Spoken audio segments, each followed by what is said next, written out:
Alam nyo ba mga Lodi na sa halagang 50,000 pesos na budget sa pagsasolar ay pwede ka na mag-unli aircon? Imposible. Pero pwede.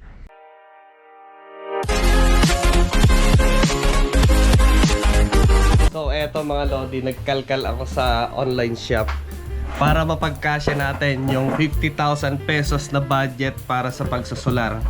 So last time guys, ang ating bida ay si One Solar. But this time ay si Zamdon naman. So nandyan sa screen. So ito guys ay default niya ay Zamdon 24 volt 3 kilowatts. Mas maganda kasi ang 24 volt kasi mas mababa yung kanyang losses at mas efficient. Okay, so si Zamdon ay maganda kasi may mga gumagamit ng ganitong brand dito sa amin at ang negosyo niya ay yellow. Marami siyang freezer. Okay naman siya kahit na maliliit yung solar panel. Pero pagkakasya natin yung 50,000 pesos below or sobra konti na kayang i-run ang aircon na 0.5 inverter type. Oh, ano yan? So ito, Zamdon off-grid inverter 3 kilowatt 24 volt pure sine wave output, nakakabulol. Toroidal transformer, tapos low idle daw ito. Sa bagay, totoo naman kasi yun naman sabi ng mga user dito. Then, meron din siyang direct utility charging. So, pwede siyang mag-charge gamit ang grid. Then, meron siyang display. Diba? Meron siyang display. At, meron siyang output na 220, 230 to 40. Ayos yun. So, depende sa, sa default nyo. Meron din siyang LVD, HVD, or low voltage disconnect, high voltage disconnect para sa kanyang charging. Compatibility sa lead, tapos sa lithium. So pwede siyang gamitin na battery. Pala guys, dito sa setup ni Zamdon 24 volt ay bibigyan ko kayo ng dalawang pamimilian. Kasi nga meron siyang without MPPT at with MPPT. So bahala na kayo mamili kung ano dun yung gusto nyo. So sa Zamdon na without MPPT ang presyo niya guys ay nasa 17,000 pesos. But kung pipiliin nyo si Zamdon 24 volt 3 kilowatts na with MPPT, nasa 25,000 pesos. So ano meron sa kanya? So halos parehas din sila. Kaya nga lang meron din siyang built-in MPPT na maximum hanggang 60 ampere 24 volt na MPPT. So mas maganda na lang kasi yun para kahit paano hindi marumi yung kanyang setup. Walang nakalabas. Nandun na sa loob niya. So yun lang ang pagkakaiba nila, pero kahit paano maganda siya. Okay, so ang presyo niya ay nasa 25,000 pesos. Sinubukan ko siyang place order para makita ko lang yung actual. Pero depende pa rin yan kung tagasan kayo. Pero sa akin dito sa probinsya, may kalayuan sa Maynila, yun ang presyo ng 25,000 pesos. Okay na rin. So yun lang naman ang pagkakaiba nila na may built-in MPPT pero sa presyo malayong distance. Compare kung bibili kayo ng Zamdon na MPPT charge controller na tig 5,000 pesos, 4,500 something, sabihin na natin 5,000 pesos. So mas mura si without, kasi kung bibili ka ng external MPPT konti lang idadagdag. Pero ang kagandahan kasi nito ay wala kang makikita nakadikit sa tabi niya, 'di ba? Compare doon sa may built-in. So bale na kayo mamili doon. Siya pala guys, yung spec nung 25,000 na Zamdon na may built-in, yung kanyang MPPT ay maximum PV input na sa 150 volts. Ayan, baka may maging pesos. Then 1,680 watts maximum.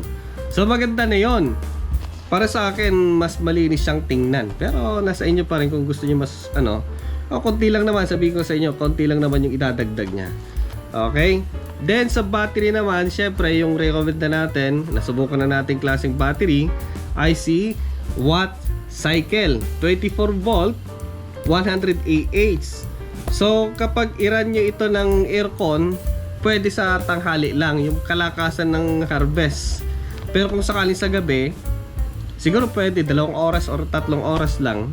Pero kung may mga kasabay siya, malamang kukulangin. Pero kung talagang gusto nyo na mag-aircon sa gabi, dagdagan nyo yung 24 volt na 100 Ah.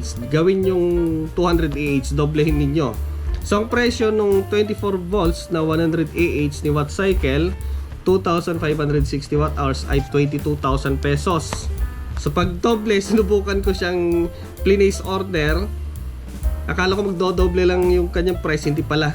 So from 22,000 naging 46,000. Ewan kung bakit. So ganun na lang ang gawin ninyo. Mas maganda doble ninyo kung sakaling mag-aircon kayo. Para kahit paano, kaya niyang i-run ng 13 hours. Sa bagay, para makatipid kayo, i-timer nyo na lang yung aircon nyo na 0.5 horsepower na aircon na inverter type. Timer nyo na lang siguro hanggang madaling araw. So kahit paano makatipid. Okay? So, yung yung idadagdag nyo sa Sumdon na without MPPT, yung sabi ko na kanina na kung sakaling bibili ka ng external, eto may nabibiling 5,000. MPPT Sumdon 60 ampere. So, halos parehas din, di ba? 60 ampere din lang yung built-in ng isa. Pero ang maganda lang kasi, walang nakadagdag. Di ba? Walang nakapartner na ganyan, oh. Ganyan. So, wala nang ganyan kung sakaling built-in. Pero nasa sa inyo kung anong piliin ninyo. Kasi mas matipid ng konti yung si without. Ang presyo loading ng ganitong klaseng charge controller ni Sumdon ay nasa 5,000 pesos. Jack up na yun, pero nasa 4,000 something siya. Nasa description lahat yan. Then sa solar panel, tiningnan ko sa Google kung magkano presyo dyan sa labas ng 550 watts ay nasa 3,600 daw. Ewan ngayon, malamang doon na siguro magbabari. Bahala na kayo bumili, mag-walk-in na lang kayo. So yung dalawa ay nasa 7,200 pesos. Always na nire-recommend ko yung malalaking panel, wag yung maliliit, yung 200 watts. Mahina yun. So mas maganda na lang mag 550 or 600 watts. Para kahit dalawa lang, malakas na. Sa mga ganitong klaseng mga hybrid inverter kasi, ang pwede lang mga solar panel dito ay hanggang dalawa na naka-series. So pag doblehin mo, kahit lumampas na yung wattage niya, hindi na niya ikakarga sa battery. So hanggang ganun lang, dalawa lang. Pero gusto niyo malakas, mag-hire brand kayo ng mga inverter. Kagaya ng DEYE, SRNE, Solis, sigurado. Inverter pa lang yan, nasa mahigit 50,000 na. Pero dahil sa budget ang tinatanong, doon muna tayo sa mga ganitong brand. Okay na rin yan, kahit paano pwede na kayo mag-aircon sa tanghali.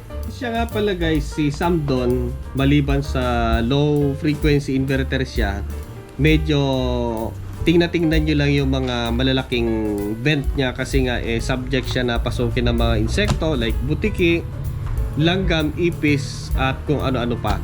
So mas maganda siguro lagyan ninyo ng screen.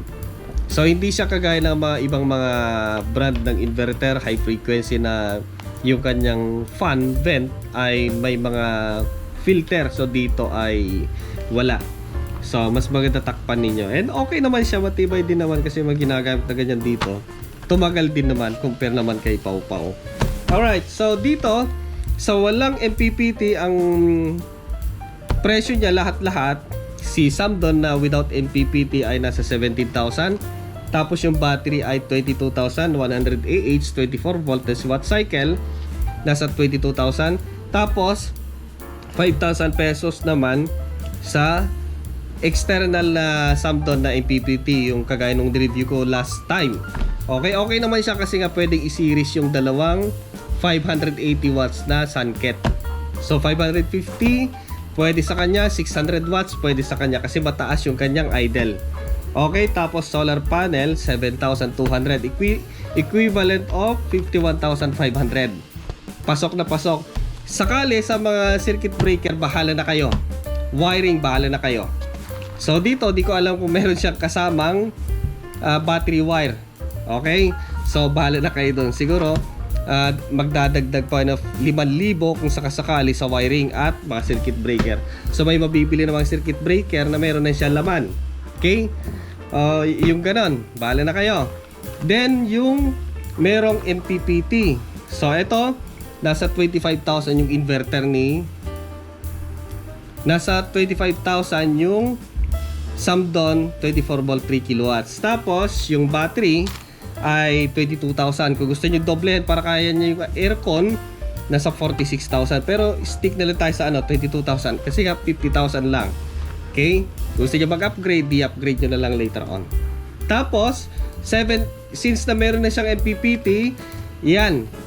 Plus yung 7,200 na panel. Sakasakali sa inyo, ganun yung presyo, pwede. So, nasa 54.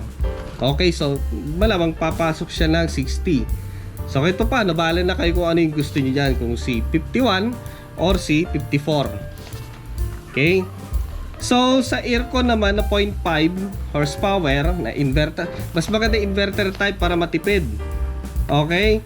Kung sakala na sa 22,000 yung 100 AH, kaya niyang i-run ng 6 na oras, pwede na. Kahit paano, 3-4 na oras. Timeran nyo na lang para hindi ma-drain. Tapos kung gusto niya na na doblehin, kaya niya hanggang 13 hours. Si watt cycle na 24 volt 200 AH. Doblehin nyo na lang. So mag-upgrade na lang kayo. Okay, sa panel, kung sakasakali na kulang, maglagay na lang kayo ng external para kahit paano mai-charge na yung battery na dalawa. So ganun na lang. So sa halagang 50,000 pesos, pwede ka na mag-aircon, pwede ka na mag-freezer na dalawa, pwede ka na mag-water pump washing, lahat-lahat. Okay? So pwede sa 50,000 pesos. Kahit paano, matibay yung inverter mo, matibay yung battery mo, astig yung PPT niya. Okay? Off-grid. Hayaan nyo na yung grid. Kasi nga maselan, maarte si grid. Okay? So maraming salamat sa inyo panonood sa video.